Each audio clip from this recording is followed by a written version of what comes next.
এখন তো আমরা কোনটা ফেক কোনটা রিয়েল এটা প্রকাশিত হচ্ছে। আমরা কোনো ফেক কিছু চাই না, হিডেন কিছু চাই না, আমরা সব এক্সপ্রেসিভ অ্যান্ড ট্রান্সপারেন্ট চাই।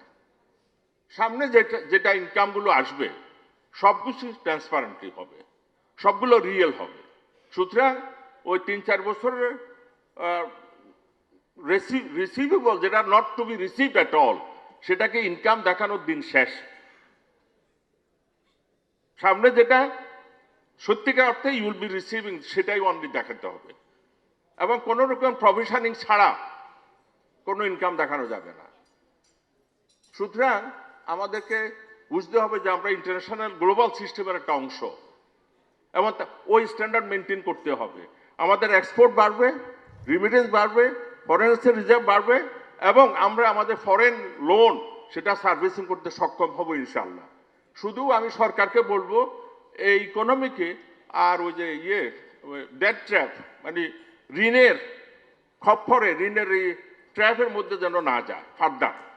অনেক গেছে ইন্টারনাল ঋণ হচ্ছে, আমরা দেখেন রেভিনিউ বাজেট কি পরিমাণ কনজিউম করতেছে by the government functionaries. The percentage of the revenue budget, 75%, it are going to the servicing your needs of the salaries and wages and everything, like, including the money you are giving to the teachers, primary, high school, everything. তো সেটা যদি বৃদ্ধি হইতেই থাকে, আমাদের internal যদি deficit আরো বাড়তে থাকে, এটা আমাদের জন্য বিপদ। এক্সটার্নাল ডেট অলরেডি $110 বিলিয়ন, আর যেটা 10-15 বছর আগে ছিল অনলি 27 বিলিয়ন or $30 বিলিয়ন, সেটা আজকে $110 বিলিয়ন।